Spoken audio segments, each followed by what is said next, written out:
बिस्मिल्लाहिर्रहमानिर्रहीम। अस्सलाम वालेकुम। आज का हमारा टॉपिक है cell division. You know what is cell division? Basically हमारा जो सेल होता है, जब लाइफ स्टार्ट होती है तो वो एक सिंगल सेल यानी कि ज़ायगोट से स्टार्ट होता है। उसके बाद जो है वो सेल डिवाइड करता है, 1 से 2, 2 से 4, 8, 16 इस तरह वो डिवाइड करता जाता है और वो नंबर्स में ज़्यादा होते जाते हैं। तो ये सेल क्यों डिवाइड करते हैं, कैसे डिवाइड करते हैं, क्या पर्पस है इनके डिवाइड करने का, ये आज हम पढ़ेंगे सेल डिवीजन में। तो बच्चों दो तरह की होती है सेल डिवीजन। एक होती है सोमैटिक सेल डिवीजन यानी कि जो बॉडी के डिफरेंट टाइप्स के सेल्स हैं, लिवर सेल्स हैं, मसल सेल्स हैं, न्यूरॉन सेल्स हैं, जितने भी टाइप्स के सेल हैं ये सब आते हैं सोमैटिक सेल्स में। तो सोमैटिक सेल्स की डिवीजन अलग तरह से होती है जिसे हम कहते हैं माइटोटिक डिवीजन और mitosis. Second type of division है reproductive cell division. This type of division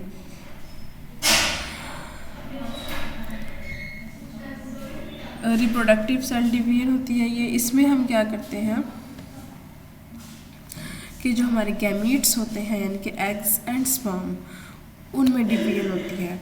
उनमें जो क्रोमोसोम का नंबर है वो हाफ रह जाता है। इस टाइप की डिवीजन को हम कहते हैं मेयोटिक सेल डिवीजन और मेयोसिस। ठीक है, ओके नेक्स्ट देखें।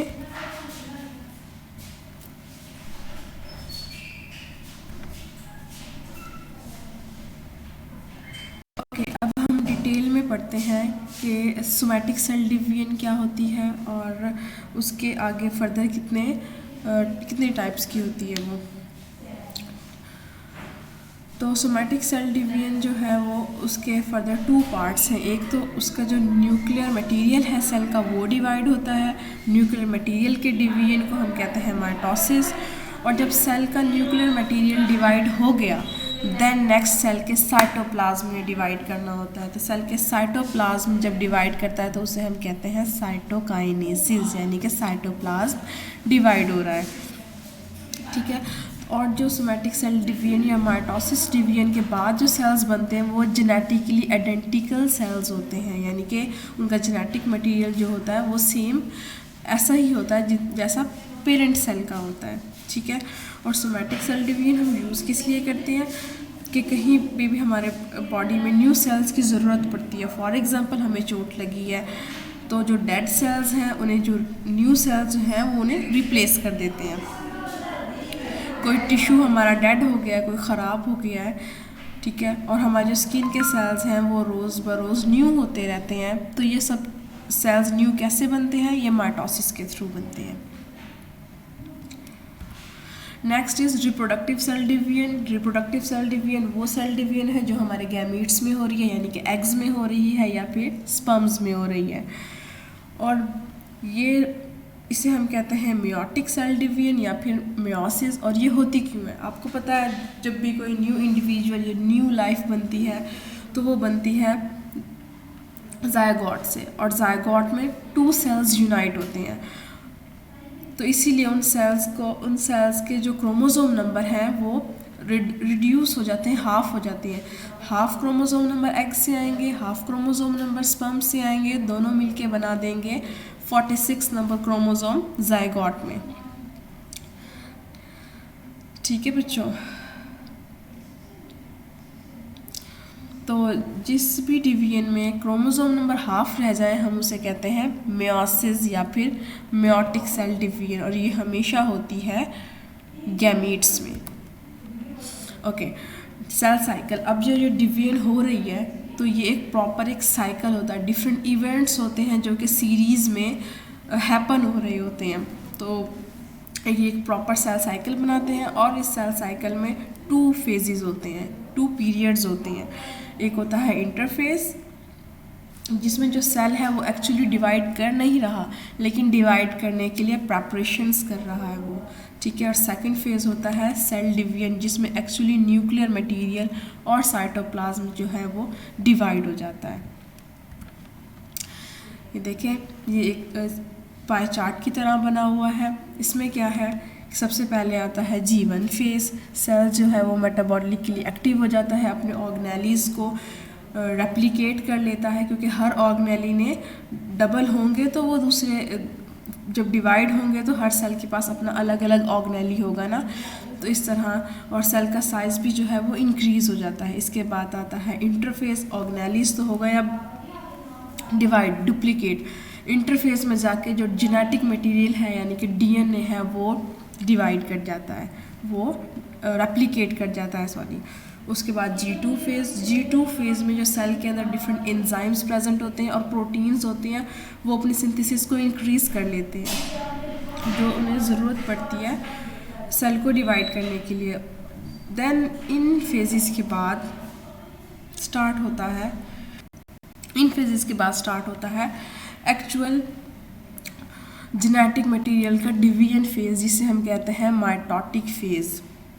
इसमें क्या होता है, एक सेल है, हाफ डिवाइड होके ये 2 सेल्स बना लेते हैं, और ये जो 2 न्यू सेल्स बने हैं ये दोनों डिट्टो एक दूसरे की कॉपी होते हैं, जेनेटिकली आइडेंटिकल कॉपीज़ होती हैं ये।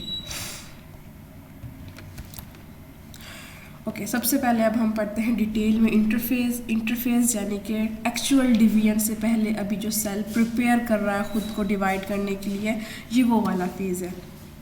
इस फेज़ में क्या करते हैं कि डीएनए जो है वो रेप्लिकेट हो जाता है, डिफरेंट ऑर्गेनेलीज जो सेल में प्रेजेंट है वो भी रेप्लिकेट कर जाती हैं, वो अपनी एक एक कॉपी बना लेती हैं। उसके अलावा ये जो इंटरफेस होता है ये हाईली मेटाबॉलिक फेज़ होता है। इसमें सेल बहुत वर्कआउट करता है, अपनी ऑर्गेनेलीज को डबल कर लेता है, अपने अंदर प्रोटीन सिंथेसिस को ज़्यादा कर लेता है, ठीक है, और ये सेल जो है वो साइज़ में भी इंक्रीज़ हो जाता है। देन इंटरफेस जो है वो 3 फेजेस में या 4 फेजेस में हम इसको डिवाइड करते हैं। सबसे पहले है G1 फेज़, तो ये S फेज़ यानी कि जिसमें डीएनए रेप्लिकेट करता है, और माइटोटिक फेज़ ये इन दोनों फेज़ के दरमियान में आता है। S फेज़ का काम ये है कि यहाँ पर डीएनए की रेप्लिकेशन होती है। G2 फेज़ वो फेज़ है जो S फेज़ और माइटोटिक फेज़ के दरमियान में आता है। अब इसमें क्या होता है कि S फेज़ में डीएनए तो रेप्लिकेट हो गया, तो G2 S फेज़ के बाद आ रहा है, तो इसके अंदर सेल जो है अपने अंदर डिफरेंट प्रोटीन्स वगैरह की सिंथेसिस करेगा। G0 फेज़ वो फेज़ होता है जिसके अंदर कोई ग्रोथ नहीं होती। जो सेल G0 फेज़ में चला जाता है उसकी डिवीजन रुक जाती है, उसकी ग्रोथ भी वहीं पे स्टॉप हो जाती है, ठीक है। नेक्स्ट इज़ डायग्रामेटिकल एक्सप्लेनेशन है इंटरफेस की। इंटरफेस में क्या हो रहा है, आप देखें सेंट्रियोल्स जो है वो डबल हो गए हैं, जो न्यूक्लियर मटेरियल है वो प्रेजेंट है इसके अंदर, प्लाज्मा मेम्ब्रेन भी प्रेजेंट है इसके अंदर, साइटोप्लाज्म भी प्रेजेंट है इसके अंदर, न्यूक्लियर इन्वेलप भी प्रेजेंट है इसके अंदर, और डीएनए के न्यूक्लियस के अंदर जो न्यूक्लियोलस डार्क पार्ट होता है वो भी इसके अंदर प्रेजेंट है, ठीक है। ये सब चीज़ें प्रेजेंट हैं, लेकिन जो सेल है वो अपने साइज़ में थोड़ा सा बड़ा हो गया। अब हम देखेंगे इस सेल में काफ़ी चेंजिंग्स आने वाली हैं जब ये डिवीजन फेज़ में एंटर होगा।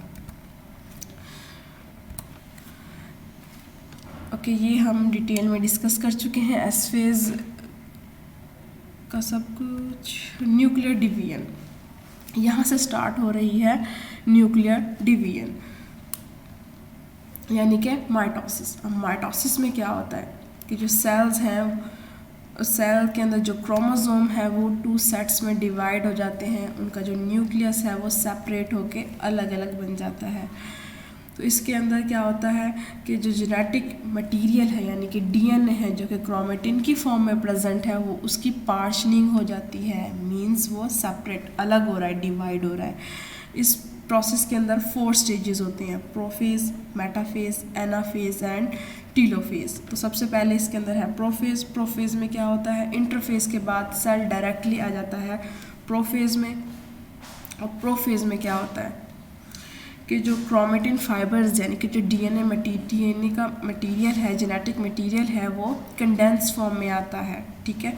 उसकी एक प्रॉपर शेप आने लगती है। अगर वो कंडेंस फॉर्म में ना आए तो वो उलझ जाता है। थ्रेड लाइक मटेरियल है ना, थ्रेड लाइक मटेरियल है तो वो उलझ जाता है, तो उस उलझने को अवॉइड करने के लिए डीएनए जो है वो कंडेंस फॉर्म में आ जाता है, ठीक है। वो बाकायदा स्ट्रैंड्स की फॉर्म में आ जाता है और वो 4 आर्म्स वाली जो शेप बनती है ना क्रोमोसोम की, वो शेप आ जाती है। ये देखिए अर्ली प्रोफेज में क्या है कि डीएनए का मटेरियल जो है वो कंडेंस फॉर्म में आ चुका है, न्यूक्लियर इनवेलप जो है वो ब्रेक होना स्टार्ट हो गया है और आहिस्ता आहिस्ता ये क्या करेगा, यहाँ से डिसअपेयर हो जाएगा। उसके बाद ये तो पहले ही डुप्लीकेट हो गई थी, डुप्लीकेट तो ये पहले हो गई थी इंटरफेस में, लेकिन अब ये क्या करेंगे, सेंट्रियोल्स जो है वो ऑपोजिट साइड की तरफ मूव करना स्टार्ट कर देंगे। ये इस पोल पे आ जाएगा और ये वाला जो है ये इस पोल पर आ जाएगा, ठीक है। ये तो है स्टार्ट होता है जब प्रोफेज तब, लेकिन जब प्रोफेज एंड होने लगता है तब क्या होता है कि जो न्यूक्लियर मेम्ब्रेन है वो बिल्कुल देखें डिसअपियर हो चुकी है, थोड़ी थोड़ी सी फ्रैगमेंट्स प्रेजेंट है बस उसके। ये पोल्स पर आ चुके हैं एक दूसरे के ऑपोजिट पोल्स पर, माइटोटिक स्पिंडल जो है वो अराइज हो चुके हैं, तो ये प्रोफेज जो है वो वाला फेज़ यहाँ पे एंड हो गया। नेक्स्ट फेज़ जो है वो है metaphase.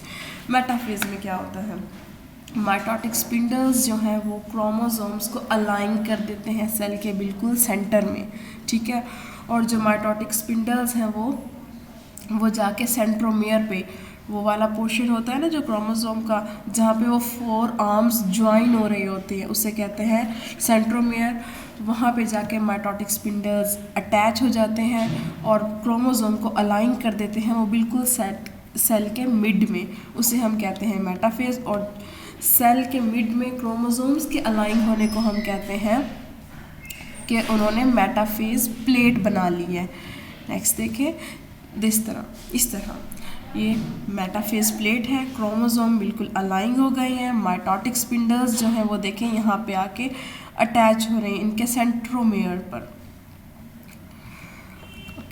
Next is anaphase. Anaphase में क्या होता है कि क्रोमोसोम्स जो उनके सेंटर में आके अटैच हो गए थे, सेंट्रोमियर पे आके अटैच हो गए थे स्पिंडल फाइबर्स, अब उन स्पिंडल फाइबर्स ने क्या करना है, कॉन्ट्रैक्ट करना स्टार्ट कर देना है। हर अपने सेंट्रोमियर वाली साइड पे कॉन्ट्रैक्ट होना स्टार्ट हो जाएंगे। जब वो कॉन्ट्रैक्ट होना स्टार्ट होंगे तब क्या होगा, क्रोमोसोम एक दूसरे से अलग हो जाएंगे। पहले वो जुड़े हुए थे ना, अब वो एक दूसरे से अलग हो जाएंगे, वी शेप फॉर्म में वो अलग हो जाएंगे। देखें इस तरह जुड़े हुए थे ये, जब ये कॉन्ट्रैक्ट हुए तो ये बीच में से टूट गए और ये खिंचते हुए अपने अपने पोल्स की तरफ जा रहे हैं। ये लेट एनाफेज़ है, इसके अंदर जो क्रोमोसोम है वो बिल्कुल सेपरेट हो चुके हैं और यहाँ पे देखें क्लीवेज फरो भी बनना स्टार्ट हो गई है, मतलब यहाँ से इस तरफ वाला अलग सेल बनेगा और इस तरफ वाला टोटली अलग सेल बनेगा। Next is telophase. टीलोफेज जो है वो प्रोफेज का टोटली ऑपोजिट फेज होता है। इसमें क्या करते हैं कि आइडेंटिकल सेट ऑफ क्रोमोसोम्स तो अब अलग अलग हो गए हैं, ऑपोजिट पोल्स पर वो पहुंच गए हैं, ठीक है। अब जो न्यूक्लियर मटेरियल कंडेंस फॉर्म में आया था अब वो दोबारा से लूज फॉर्म में, थ्रेड लाइक फॉर्म में जाने लग जाता है। न्यूक्लियर इन्वेलप जो डिसअपेयर हो गई थी वो न्यूक्लियर इन्वेलप दोबारा से रीअपेयर होने लगती है और जो सेल का जो साइटोप्लाज्म है अब वो भी डिवीजन के लिए रेडी होता है। ये देखें इस तरह ये टीलोफेज है, ये सेल अलग हो गए, क्रोमेटिन मटेरियल जो है वो लूज फॉर्म में जा रहा है, न्यूक्लियर मेम्ब्रेन जो है वो दोबारा से आ गई है, इधर भी सेम दिस। उसके बाद होगा साइटोकाइनेसिस, यानी कि ये सारे इवेंट्स हैं जो कि हम पढ़ चुके हैं। प्रोफेज नहीं, इंटरफेज, इंटरफेज के बाद this one is the prophase, metaphase, anaphase and then telophase. अब सेल का जेनेटिक मटेरियल जो है वो तो डिवाइड हो गया, अब डिवाइड होना है साइटोप्लाज्म में। साइटोप्लाज्म क्या करता है, अब वो फरो जो बन रही थी ना, वो फरो आहिस्ता आहिस्ता क्या करेगी, जैसे ये फरो बन रही है यहाँ पर भी, ये फरो आहिस्ता आहिस्ता डीप होती जाएगी और उसके बाद सेल जो है वो अलग डिफरेंट सेल्स बन जाएंगे। और टीलोफेज के बाद साइटोप्लाज्म की डिवीजन होती है, साइटोकाइनेसिस होता है, और उसके बाद जो हमारे पास एक सेल से दो सेल्स बन जाते हैं, और फाइनली जो माइटोटिक सेल डिवीजन है वो ख़त्म हो जाती है। ठीक है, अब जब दोबारा ज़रूरत पड़ेगी सेल दोबारा से डिवाइड कर सकते हैं। उम्मीद है आपको आज का लेक्चर बहुत अच्छा लगा होगा, और अगर आपको लेक्चर पसंद आए तो आप हमें ज़रूर कमेंट्स में बताइएगा। इंशाल्लाह दोबारा मिलते हैं एक न्यू लेक्चर के साथ। अल्लाह हाफिज़।